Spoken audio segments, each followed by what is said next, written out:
Antes então da gente aprofundar, alguém sabe essa parábola? Qual que era o nome? Alguém lembra?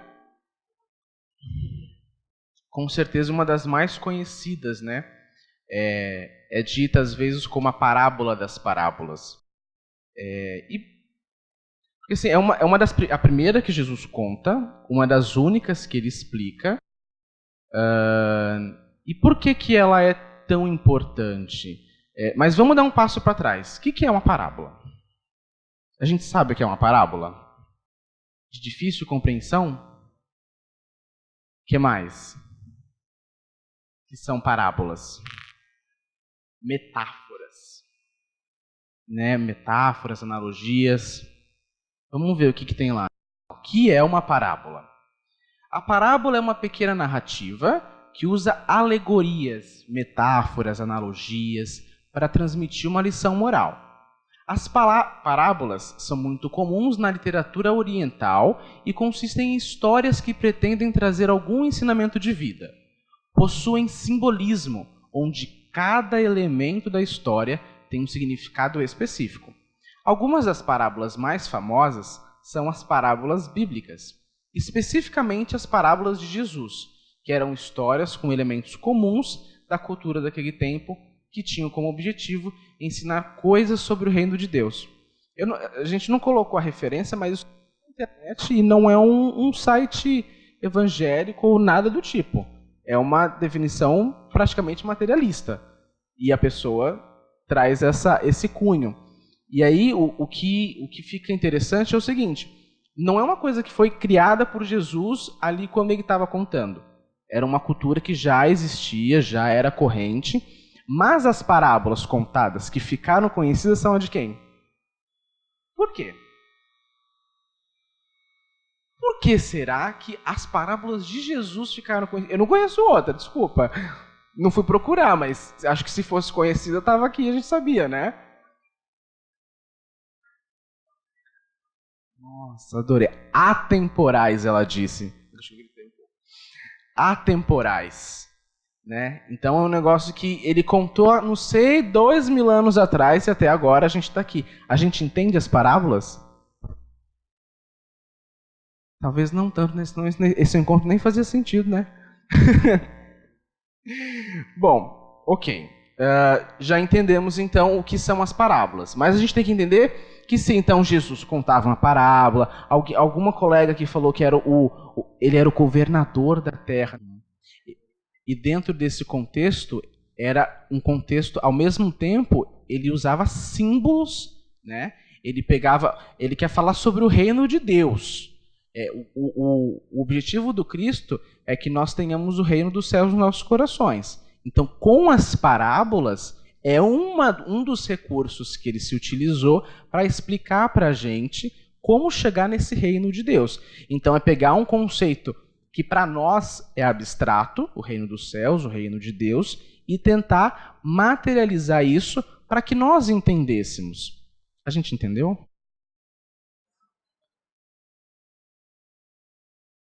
Há controvérsias aí, né?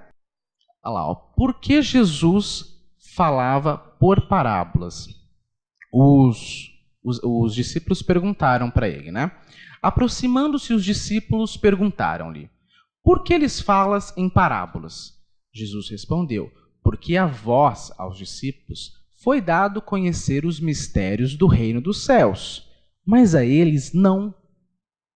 Então, peraí, Jesus então usava o contexto do povo, da época, usou parábolas que teoricamente era uma coisa mais simples, e mesmo assim nem todos entenderam, e ele fala que não era um mistério a ser conhecido por todos. E aí, será que nós somos esse todos? Jesus, no Evangelho, tem um momento que ele dá graças a Deus, porque ele esconde esses mistérios dos doutos e dos prudentes e revela aos simples, né? Então, pensa bem. E aí, levanta a mão o culpado, né? Embora eu não sou doutor de lei alguma, eu agia como um, porque há poucos anos atrás, talvez, é sério, ouvia de parábola semente ovelhinha perdida? Eu não sou do campo, eu gosto de prédio, eu gosto de ar-condicionado. Como que eu vou entender um negócio desse? E aí, o meu coração estava preparado para entender uma coisa dessa? Eu tinha humildade para estar próximo do Cristo e conseguir entender a mensagem que ele estava querendo passar? É impossível. Então, mesmo que ele falasse, porque às vezes a gente se pergunta, por que não revela então para todo mundo que Deus é assim, que nós somos um espírito, vamos encarnar, vamos chegar à perfeição através das virtudes, das reencarnações? Por que ele não falou simplesmente assim? Exatamente. O povo pira. A gente quer entender coisas celestiais sem ainda entender as coisas mais simples. No Evangelho está lá para a gente tolerar a falta do nosso irmão, do nosso companheiro. A gente não consegue fazer nem isso. Como é que a gente quer entender como é que funciona a vida no outro planeta? A gente não consegue nem resolver o nosso. Estamos aqui destruindo as coisas. A gente trouxe uma sugestão, porque como departamento de infância, a gente não está aqui para impor nada, a gente quer compartilhar experiências que já vimos funcionar e, naturalmente, ouvir de vocês. Lembra que o tio quer ouvir de vocês também? Então, ressaltando novamente o que tem aí como título, sugestão de como analisar uma parábola. Então, vamos começar pela etapa A. Olha o título dela, compreender a história. Então é a parte fácil. Fácil. Tá. Quem pode resumir a parábola do para mim? Bem simples mesmo, assim, 30 segundos dá para falar. De acordo com a sua atitude frente ao comportamento humano, quanto você está assimilando de coisas benéficas para poder agir diante das suas coisas. Isso te fortalece. Se você não conseguir adquirir isso, você vai ser uma pessoa que caminha frágil. Certo. E influências externas... Desculpa, qual que é o seu nome? Alessa. Você é um coração já evangelizado, já cuidou da sua terra e eu tô vendo. Sim. Então, faz o seguinte, conta só simplesmente a história. O que aconteceu lá? Tinha um semeador e ele fez o quê? Ele fez a função dele. Eu achei que tinha que ser o objetivo falar o moral. Então, ele fez o objetivo dele, que era a função de semear a terra. Sim. Só que ele não teve o critério de onde estar plantando. Ele simplesmente foi jogando ao léu. Saiu plantando. Saiu plantando. Algumas tiveram sorte de estar num ambiente onde podia propor água, luz, podia estar fértil. Outras tiveram que enfrentar logo cedo uma situação difícil. Sim. E aí aconteceu vários contextos em cada uma dos terrenos. Exatamente. Tá ótimo, então. Ó. Tem as perguntas para nos guiar nesses momentos, então. Ó. Consigo entender o que Jesus está contando? Então, primeiro eu preciso entender a história. O que acontece lá? Então, o semeador saiu, deixou cair a semente à beira do caminho, aí depois encontrou pedras, espinhos, a boa terra, teve o sol, teve os passarinhos, que não são tão do bem assim aqueles passarinhos lá. Mas, enfim. Aí depois tem a próxima pergunta. Existe algum aspecto histórico ou cultural relevante para a compreensão da parábola? Então, por que ele estava contando parábola de um semeador? Falava de semente. Por quê? O povo lá que ele estava ouvindo eram os camponeses.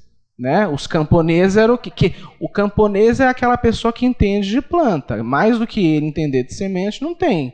Né? Então, vamos usar a figura que ele pode compreender. Ok, feito isso, alguma dúvida até aqui? Vamos lá. Depois vocês vão fazer isso aí na prova, tá? Então tem que entender. Etapa B. É sério. Desvendar os símbolos. Isso é a parte das partes principais. Porque, como a gente viu na própria definição, a parábola ela é cheia de símbolos. Né? A nossa intenção é desvendar isso. Então, após compreender a parábola, devemos considerar o caráter simbólico das parábolas. Às vezes, eu era tio do maternal até pouquíssimo tempo. Aí, às vezes, a gente ia fazer uma sensibilização assim, aí aquela criança de Deus falava assim, não, mas eu sei que isso aí é o tio fulano de tal, não, mas eu sei que isso aqui, ó, é um banco, não é barco, não. Criança, é simbólico, criança, né? Mas é claro que aí o nosso trabalho é justamente envolver essa criança para que esse tipo de situação não aconteça, naturalmente, né? Mas, às vezes, nós agimos como essas crianças. Então, a gente faz que nem aquele doutor lá da lei, lembra? Pô, semente, eu sou doutor da lei, o que eu tenho a ver com semente? Eu gosto de ar-condicionado, o que eu tenho a ver com semente? Tenho nada a ver com isso. E aí a gente deixa de entender esses símbolos que estão por detrás da história. Aí qual as principais imagens que Jesus deixou na parábola, né? Os principais símbolos. Que símbolos que vocês citariam, por exemplo? O semeador, as sementes. Vocês são ótimos. Tá, e aí a próxima pergunta natural é o que esses símbolos podem significar então? Porque aí primeiro sai um semeador. Se eu sou um evangelizador, será que eu sou um semeador? Ok, mas então as minhas sementes são iguais às do semeador da parábola de Jesus? Cada semente é de um jeito? Mas as sementes são diferentes em cada solo ou elas são iguais em solos diferentes? Né? Então são vários. E aí então quer dizer, eu sou semeador, tenho sementes e tenho o meu próprio solo que eu preciso cuidar. Gente, era só uma parábola, né? Era coisa para criancinha. E aí tem um trecho que a gente traz. Como a gente estava comentando agora há pouco, tem vezes que a gente quer entender algumas coisas muito facilmente, sem o nosso esforço, sem a nossa boa vontade de ter humildade, entender isso com Jesus, né? E aí, bem rapidinho, Alcione era um espírito elevado, que estava naquele momento em contato com determinada família, e ela foi convidada para participar do culto do lar, por razões diversas. E aí, ela explica. Engraçado que ela usa símbolo também. Em nosso grupo familiar de Castela a Velha, Espanha, meu tutor dizia que o estudo das letras santas é comparável a uma pesca de luzes celestiais. A gente entende que pesca não é um negócio que é rápido, né? Quem já pescou sabe, eu gosto de ar-condicionado, não sei. Mas é de luzes o quê? Celestiais. Então imagina, pesca de luzes celestiais. Eu achar isso aqui na Terra é coisa para quem tem perseverança. É coisa para quem tem fé, para quem tem humildade. Né? Aí ela tinha perguntado para a pessoa principal lá da casa qual que era o método de leitura. Ela perguntou isso. Qual é o método que vocês usam para leitura aqui? Aí só a gente lê de 5 a 10 versículos e comenta. Naturalmente. Aí ela explicou assim, lá na Espanha, líamos apenas um versículo de cada vez. E esse mesmo, não raro, fornecia cabedal de exame e iluminação para outras noites de estudo. Chegamos à conclusão de que o Evangelho, em sua expressão total, é um vasto caminho para subir, cujo fim não poderemos atingir legitimamente sem conhecimento e aplicação de todos os detalhes. Falando de Emmanuel, se você pega os livros de Emmanuel, no início tem a epígrafe, que são aquelas passagenzinhas de Jesus, e aí depois o Emmanuel faz um comentário de 2 páginas. Aí as pessoas que estão lendo faz mais comentário de 3 páginas. Aí na manhã seguinte você tem que praticar aquilo e depois você refletir se praticou direito. Você acha que dá para evoluir tudo numa encarnação só? Então assim, não dá para adiar. Vamos começar agora estudando versículo a versículo. Quem sabe a gente chega lá daqui a alguns bilhões de anos. Agora é o momento que vocês então vão trabalhar e fazer isso uma outra parábola.